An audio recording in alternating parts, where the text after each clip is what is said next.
Hello viewers, welcome back to the channel. Now, I know lots of people are buying gravel bikes with half a mind on how that bike can be used as a road bike, buying one bike for two types of riding, both off-road with chunky gravel tyres and also on-road with a change of wheels and or tyres as well. And the other day I shared my views on using a gravel bike as a road bike based on my own experience. In that video, it's linked above in case you missed it. So today I want to share my recommendation for the best gravel bike that can also function, also serve as a good road bike as well, based on my experience of testing these bikes over the last few years. Now, of course, any gravel bike can be used as a road bike. They are essentially the same thing. Stiff, lightweight carbon or aluminium frames, drop handlebars, and with a change of tyres, most bikes will be good on the road. The main difference between a gravel and road bike really comes down to geometry. That's where the big difference is, but it varies from brand to brand. But generally speaking, a gravel bike is longer, often higher in the stack and a bit slacker as well, and a few other modifications, and some are better suited to ride it on the road than others. That's not to say a slack gravel bike can't be used on the road, but if you're looking for a gravel bike that feels similar to a road bike and give you that sort of road bike experience and handling, then there are bikes better suited in my experience. Now, we are seeing with a gravel category and are seeing that the bikes are diverging into two distinct camps. We have race bikes at one end and more adventure bike packing options on the other side. And those racier gravel bikes are perfect candidates for a dual purpose gravel / road bike. But before we dive in, it's also worth considering doing this the other way around, buying one of the new endurance road bikes and using that as a gravel bike instead. And I'm thinking here of the special Roubaix and endurance road bike that now has space for up to 40mm wide tyres, so you can fit a 38 or 40mm wide tyre and use it off-road, which I did a few months ago, end of last year. That video is linked above and down below in case you missed it. And if you're gravel, the roads you're riding are smooth dirt and dry, and clearance for mud isn't really a factor like it is right here in the UK right now, then that might be all the gravel bike you need. But for me, personally speaking, while that Roubaix does meet the road criteria very well, it doesn't meet my own gravel criteria at all. I want space for bigger tyres, at least a 45, and mud clearance around the wide tyres as well, because the gravel I ride is often more muddy, slippery and boggy. So mud clearance is an essential feature on a gravel bike. And I also want bike packing features as well. Now, what you look for in a gravel and road bike, that dual purpose bike, will differ depending on the riding you are doing and where you live and how fast you're riding and your focus on speed versus comfort and other factors as well. So there's no right or wrong, there's no black and white choice here.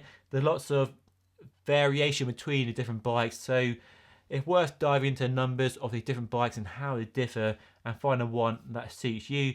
I'm just trying to help you out by sharing my experience of riding loads and loads of bikes and trying to help you choose the right one for the riding you do, because the riding you do might be very different to the riding I do. So let's dive in. I'll share a few bikes with you. Let me know what bikes you would recommend by leaving a comment down below. Okay, first up in no particular order is the giant Revolt, which I have used as a road bike in a previous video, probably about 2 years ago, maybe a year ago. Linked that down below in case you missed it. And that is a bike that does function very well as a road bike, either with a fat, slick gravel tyre or a sort of 30-32mm wide road tyre. And when I did some testing against my own giant TCR, so race bike, I found the difference wasn't all that much. I mean, the Revolt does feel slower, the wheelbase is longer, it's slacker, so it feels more stable and steady and not quite as nimble and agile.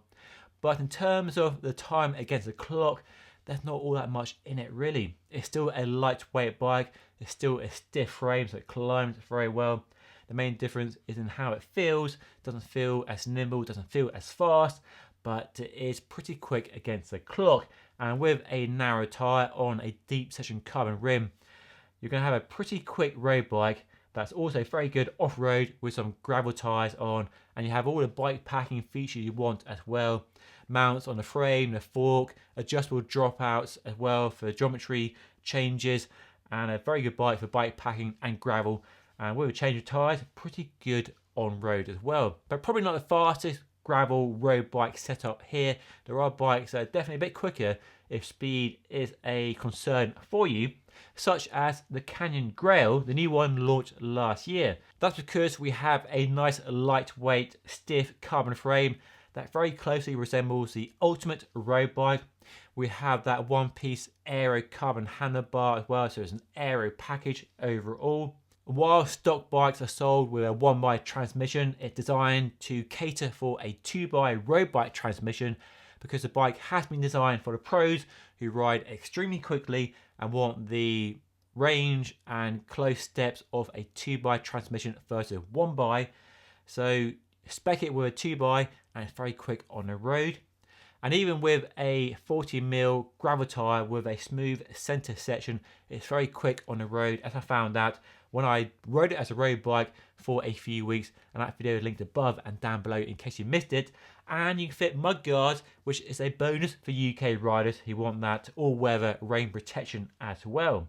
And the geometry numbers compare well from the Grail to the Enduro Race, the more obvious road bike, for speed and comfort from Canyon's road bike lineup. The Grail is longer, slacker and higher, which I don't think is a bad thing for comfort-focused road bikes. It's not as head down, it's not as aggressive and aero as an Enduro Race or Ultimate, but it's no slouch at all. Now, we don't all want carbon fibre, of course, and the Fairlight Sedan is a good choice if you want a steel frame. It's a bike many of you know I own, have done for the last few years, and I have an update coming very soon on my own personal bike. But while it's designed and flagged as a gravel bike, it's not actually that much different to their Grail road bike. It's a bit taller in the stack and a bit shorter, and the frame is a bit heavier, beefed up for off-road riding, but not so much you really notice in a negative way. As a bike I have used for bike packing, for gravel riding, and also used a load for road riding. Both were 30mm wide tyre when I did an Audax many years ago, a 300k ride, and the bike didn't hold me back at all.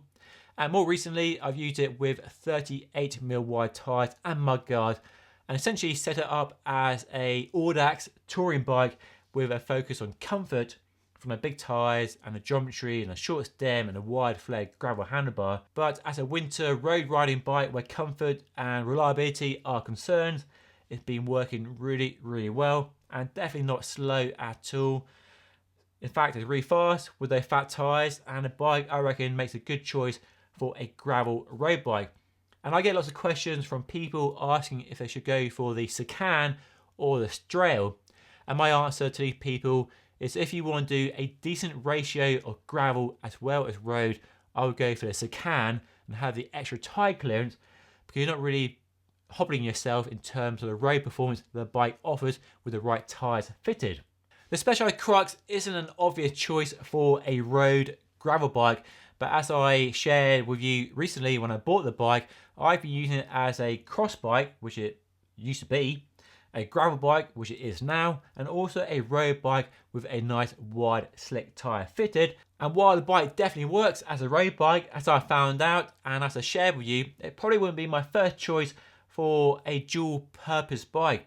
I use it as a road bike a little bit, but I primarily use it as a gravel bike with a 45mm wide tyre, because I have a road bike or two for those bikes to do road riding, and the Crux is mainly set up as a gravel bike and then a cross bike during the winter. And the reason I say that is because the geometry, while it being detuned from its cross origin to a gravel bike, compared to say an endurance road bike, the Crux is a bit higher, the bottom bracket is higher off the ground, so you feel a bit higher on the bike compared to an endurance road bike which has a lower bottom bracket, so you feel a bit lower and in the bike, which is better when you are road riding, because the Crux can feel a bit lofty sometimes, and some of the other angles don't lend itself so well to being the perfect road bike.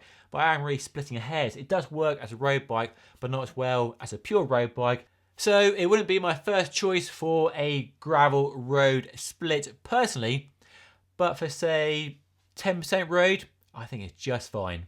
Now a bike I think would be a better road bike than the Crux and just as good for gravel is the new Enve Mog that launched last year. A bike I rode for quite a while in different scenarios, from a 220k gravel race to bike packing and also road riding as well. And for gravel, it ticks all the boxes and definitely a few more than the Crux.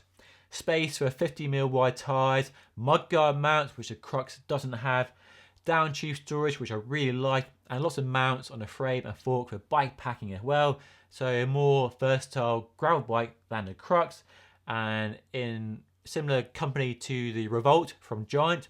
And the geometry is a bit lower than the Crux as well, so a bit more aggressive and a bit lower. The bottom bracket is lower too, so you're more in the bike rather than on top of it.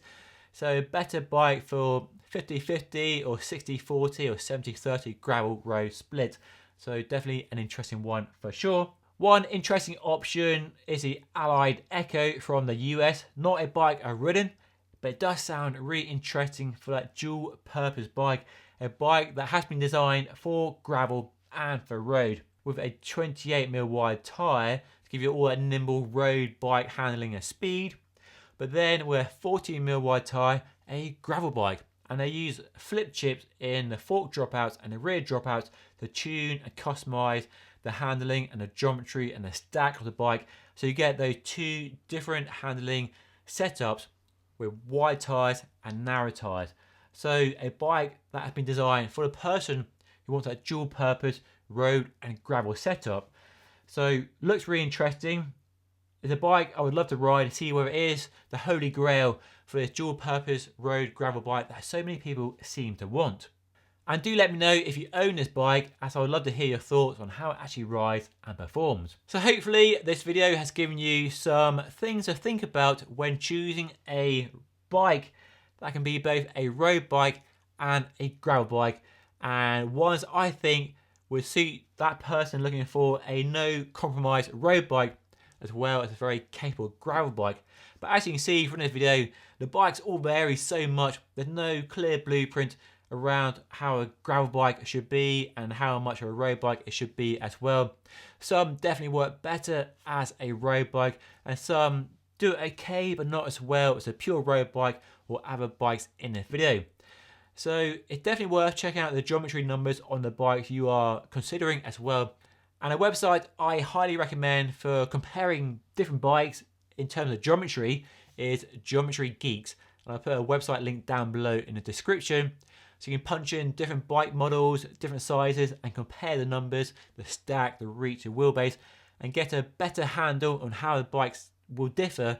So it's really useful. I use that a lot for comparing different bikes when I'm reviewing bikes here on Just Ride Bikes. And there are some other things worth considering which I've run out of time for today, like gearing and tyre choice, that can dictate how well a gravel bike can be a road bike, but I'll save that for a future video. And if you want to see a video of my experience of using a gravel bike as a road bike, do watch this video up here. And of course, don't forget to subscribe by hitting the button right here.